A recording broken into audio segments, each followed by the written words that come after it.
What on earth is this? I stared intently at the video playing on my smartphone. It showed my home.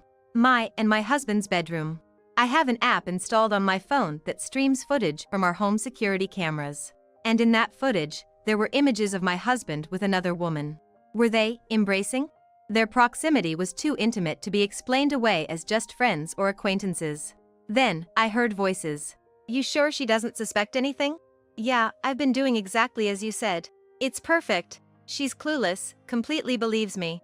Huh, I can picture it. They laughed together, then playfully tumbled onto the bed. I was left speechless by what I was seeing. Because that woman was my very own sister. I'm Nancy Hadley. I'm 50 years old.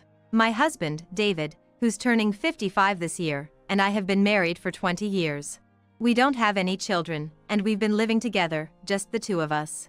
Because we were both working, we had a relatively comfortable life. But all that changed about 10 years ago. That's when David was diagnosed with early onset dementia. But as time went on, his errors became more significant. He began forgetting business meetings with clients, forgetting how to do his job altogether, making work a challenge. In everyday life, he couldn't remember where he'd placed things, how to dress himself, and his sense of direction became so bad he'd bump into things. There was even a time when he left the kettle on the stove, almost causing a fire. So, David and I sought advice from my sister, Anne, who runs a care home. We had him tested at a hospital she recommended, and that's when he was diagnosed with early onset dementia. David had to retire from his job, and now we have a caregiver from Anne's facility come to our home twice a week. Nowadays, I'm the breadwinner of the family, busy working every day. Nancy, how's David doing? It was the day our regular caregiver, Ms. Johnson, came to our home. That day, Anne came with her. And you came too? Yeah, he's your husband after all, so I'm worried too. Ever since we started relying on Anne's facility, she would often stop by before I left for work. She's been caring for David like a brother ever since we got married because, as she often said when we were younger, she always wanted a big brother. She was the one who was most heartbroken when David was diagnosed with dementia. Even though she herself was supposed to be busy with work, the fact that she would check in on us frequently like this was truly appreciated. Thanks to Anne and Ms. Johnson, I'm able to leave David at home with peace of mind while I go out to work. If I didn't have my income, our household finances would fall apart, so I have nothing but gratitude for the two of them. However, they can't come on weekends, so the burden of caregiving falls on my shoulders alone. I'm dealing with work on weekdays, taking care of David on weekends, and I hardly have any time for myself. I wasn't really aware of it myself, but I must have been tired. A nurse who was familiar with me at the hospital where I took David for his regular checkup noticed my fatigue. We've known each other for nearly 10 years, so it seems she can tell even the slightest things. Mrs. Hadley, it's inevitable that caring for your husband is hard, but you need some time to rest by yourself. You're right, I understand that. I may be able to ask Anne and Ms. Johnson for help in a pinch, but I can't bear to cause them any more trouble. By the way, a new nurse came to this hospital the other day, who used to work at a specialized dementia hospital in New York. Maybe she can help you out. Look, there she is. When I looked in the direction the nurse was pointing, I couldn't believe my eyes. It was Amy, my best friend from college. Amy seemed surprised to see me too, but we hugged each other and celebrated our reunion. Amy, who was active in the softball club in college, was still a sharp-looking woman with a neat short haircut. Nancy, you haven't changed at all. Neither have you, Amy. I'm so glad to see you. Amy told me that she had waited for her children to grow up, divorced her husband, and returned to her hometown. Just let me know when you're free for a cup of coffee, she suggested, when David came out of the examination room in his wheelchair after finishing his tests. Oh, this is my husband, David. I guess it's been ages since our wedding. That's right. It's been a long time. I'm Nancy's friend from college. Amy, bending down to match the eye level of David seated in the wheelchair, paused for a moment. Amy? Something wrong? Oh, sorry. David, we met once at your wedding. Is that so? I'm looking forward to your future care. Thank you in advance. David smiled at her and replied. Amy seemed to be looking at David with a somewhat meaningful expression. Probably noticing my puzzled look, she stood up with a smile. I've taken care of many patients like your husband, so I might be able to give you some advice. I think I can be of some help, so feel free to ask. Yeah, I'll rely on you for sure. Thanks, Amy. We waved goodbye to each other. After that, there were several occasions when I met Amy, such as when I went to get David's medicine or when his health deteriorated. Each time, Amy would look at me with concern, but I pretended not to notice and brushed it off. A few months after my reunion with Amy, David and I visited the hospital together. Just as David was called in for an examination, I heard, "Nancy." When I turned towards the voice, there was Amy, looking serious. "Amy, is something wrong? Your husband, David, just went in for his examination. Do you have a moment to spare?" Sure, I guess." Amy guided me to a counseling room. "Nancy, how is it, taking care of David? Are you worried about me?" "Thanks." I discussed David's recent health condition, and also mentioned how the lack of breaks was taking a toll on my body. Amy listened intently to my story. I thought she was just concerned about my well-being, but then she began with, "Actually, Nancy." The following words she spoke were hard to believe. "It was about a week before I met you again," Amy started. She was walking around town shopping when she spotted Anne with a man. She was familiar with Anne's face, as she's my sister, but Amy felt like she recognized the man's face. When Amy called out to them and introduced the man as her boyfriend. "It was when we met at the hospital again that I realized it was David, your husband. It all seems so confusing." "That's surprising. No wonder you had a strange look on your face back then." But Amy had seen Anne and David together in town a week before we met again. However, David seemed entirely unaware of Amy's presence. "I was different back then. I had longer hair, down to my shoulders, and I was wearing glasses. I looked totally different." That might explain why he didn't recognize her. But still. "Also, there's one more thing that's been bothering me." According to Amy, David's responses at the hospital felt terribly unnatural for someone with dementia. She said that his behavior was exactly like someone she'd seen in the hospital where she used to work, who was pretending to have dementia. "The man I saw in town was walking confidently, responding clearly, he looked perfectly healthy. Could it have been a mistake? Perhaps you misidentified him?" "I don't think so. You know David has those distinctive moles under his right eye, right? The man with and had them too. It's kind of a sexy look for a guy." "I'm sorry, I shouldn't be talking about your husband that way." Amy apologized, seemingly realizing that her comment was a bit inappropriate. "But it's true, David does have those moles. It's not common to find someone else with the same face and mole positioning." So, could it be that David has been pretending to have dementia for 10 years, and he's having an affair with Anne? The story was hard to believe, but Amy was not one to lie. "Honestly, I don't think this hospital is very good," Amy confessed. "What? The doctors here aren't great, and I've heard bad rumors too. Doesn't it seem odd that they have so many patients? So I think you should get a proper check to see if David really has dementia," Amy said with a serious look on her face. Struck by Amy's words, I went to a big box store and bought a home security camera. I placed it in inconspicuous spots in the living room and bedroom to secretly record what was happening while I was at work. I set it up to watch on my smartphone and checked in during breaks. Sure enough, David's behavior was different from what he showed me. He was not lost or confused about where things were placed. He was living quite normally. Moreover, when Ms. Johnson, who I had asked to take care of David, arrived, there was no sign of her caring for him. Furthermore, I found out that Anne had been frequently visiting my house while I was away. On top of that, their conversations were clearly recorded on the footage. "You're not getting caught pretending to have dementia, right, David?" "Yeah, because I'm doing just as Anne suggests. Pretending not to know the date or where things are is working perfectly. Pretending not to write or go outside thinking it's day when it's actually night would be good too. Nancy is a trusting person, so I don't think she'll suspect anything." "Is Ms. Johnson okay? Won't she spill the beans?"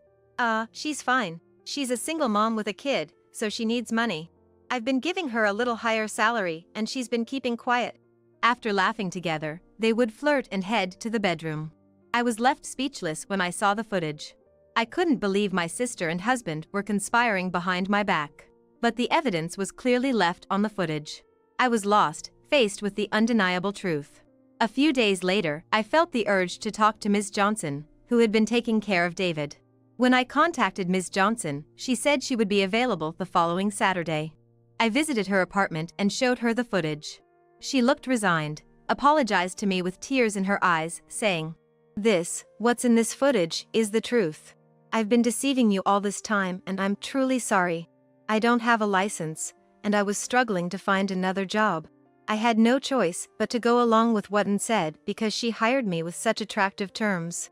As Ann had said in the footage, she was a single mother, raising her child on her own, and she needed money. However, she felt guilty because she knew she was aiding in deceiving someone. Thanks to that guilt, I was able to get her testimony. She also entrusted me with copies of receipts, daily reports, and her diary from that time. No matter how much I needed money, I did something unacceptable as a human being. I am really, really sorry. She kept apologizing over and over again. In addition to the evidence and testimony provided by Ms. Johnson, I decided to collect more proof. After visiting a few related parties and hearing their stories, I consulted with my lawyer and decided to confront David and Ann at the scene of their affair. On a typical weekday, I pretended to go to work as usual and waited near my house. When Ann arrived at the house and it seemed like the right time when the two of them likely got busy, I came back home. Capturing the scene, they panicked, unable to escape, and I said coldly, "I know everything now. David, I heard you messed up your precious job. Got sidelined and started to hate your work?" This was something his coworker had told me. David had been saying to his colleagues, "There's nothing more I can do here. Nancy is making good money, I want to quit and live a laid-back life." Looking at my calm demeanor, David began to confess in a hurry. "It wasn't from me, it was Ann who seduced me. She said we could pretend to have dementia and be supported by you. While you are at work, we can meet as much as we want. Even Ms. Johnson was hired by Ann for the sake of an alibi." His words suggested the one at fault is Ann, not me. At David's words, Ann went hysterical and began to rage. What the heck? Even David was fully on board with the plan. And now he's trying to duck out and avoid responsibility. That's cowardly. Shut up. You were the one who kept pushing me into this. I just went along with what you said. I could feel my heart growing colder as the two of them bickered at each other, stark naked. I couldn't stand this situation with these two any longer. That's enough. Both of you get out. I threw them out of the living room window, along with their clothes and Ann's purse that were scattered on the floor, and then shut the window. They kept banging on the window, saying things like "open up" and "let us explain." But I just closed the curtains and ignored them. When they wouldn't stop banging on the window, I sent them a message on WhatsApp saying "be quiet. If you don't want the cops called, leave now," and suddenly, they fell silent. For a few days afterward, they kept coming to the house and sending messages on WhatsApp, which got on my nerves, so I sold the house and moved to a weekly rental apartment. In fact, when David was diagnosed with dementia, I had changed the title of our jointly owned house to my name. David, who had retired, no longer had the ability to pay the mortgage, and I changed the title in advance, thinking it would be a hassle if a dementia patient had decision-making authority in case of an emergency. I was able to sell the house for more than I expected, and I purchased an apartment with the money I had quietly saved up. I hadn't foreseen a situation like this, but I must say, good job past Nancy. And so, I divorced David. I also claimed division of assets against David. It doesn't matter whether David has the ability to pay or not. It's a statement that you two did this to me. I'll never forgive or forget it. What follows is what I heard through the grapevine. After divorcing me, David remarried and now lives in her house. However, it seems that they are not doing very well. This is just my assumption, but I think David and Ann were just caught up in the excitement of their affair. Once they get married, they can no longer just be lovers. Living together, for better or worse, things will come to light. And they will need to accept each other, recognize each other, and sometimes turn a blind eye. But it must be difficult for those two, who remarried in the aftermath of the affair. And even if they were to discuss breaking up, both of their parents have already passed away. The house where David and I used to live had already been sold. David doesn't have a place to return to now. They don't have any other family to rely on, no place to escape, so they have to deal with everything by themselves. Well, I couldn't care less. Actually, I would say they got what they deserved. Due to Ms. Johnson's revelation, Ann's facility had its license revoked and was closed. It seems that the facility was not making enough profit to repay the amount of money they had borrowed from the bank when they opened. So, Ann now has a significant amount of debt. That seems like a sufficient price for a sister who stole her sister's husband. It seems the quack doctor who issued the fake diagnosis faced trouble too. Following the incident, his staff, including Amy, quit one after the other, making it impossible to keep the business running, leading to the closure of his clinic. Apparently, he'd been accepting requests from some unsavory sources, issuing false medical reports like he did for David, and in return, they'd refer patients to him. This was the truth behind why he had so many patients, despite lacking the skill and any good reputation. After learning the truth, I was shocked by how outrageous some doctors can be. But I had to admit my fault too. I was too trusting. I took my sister's word and the quack doctor's claims at face value. According to Amy, I'm too kind and I trust people too much. I don't like to doubt people, but these days I'm reflecting, realizing that I need to scrutinize what people tell me more and think for myself. Amy, by the way, seems to have found a new job at a large general hospital in the neighboring town. Her work experience in a New York hospital was highly regarded, and it seems she's already earned the trust of those around her and is enjoying her work. And on Amy's recommendation, Ms. Johnson also started working at the hospital cafeteria. Wow, adorable! Amy's eyes were sparkling at the sight of a puppy frolicking with a ball. This puppy is a male miniature dachshund I brought home about a month ago. He's my precious partner, soothing my heart and body when I come home tired from a long day at work. Since this little guy arrived, Amy has started to drop by my apartment more often. He's just so cute, I can't help but come see him. She says that, but in reality, she's coming because she's worried about me. She won't admit it though. I've lost my husband, but now I get to spend this enjoyable time with my best friend. I find myself thinking that a single life, enjoying the company of a fellow woman, doesn't sound too bad after all.